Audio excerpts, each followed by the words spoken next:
been in effect only a matter of hours, and the lawyers are back in court. They say the Trump administration has improperly limited who gets to apply for a visa to come here, and the government has already made one change. Fiancés now count. We are concerned.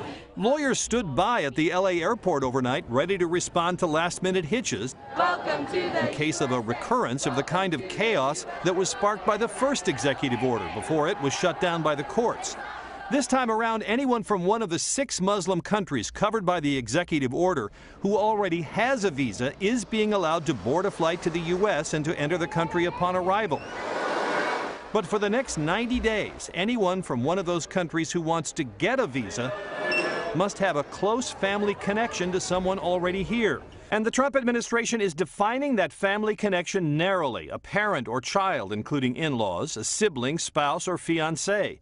But that does not include grandparent, aunt or uncle, niece or nephew, cousin, or brother or sister-in-law. Advocates for immigrants are now back in court saying those distinctions don't make sense. Industry groups say the new rules will also dampen business travelers, and not just from the 6 affected countries. We don't know what other countries might get added to the ban.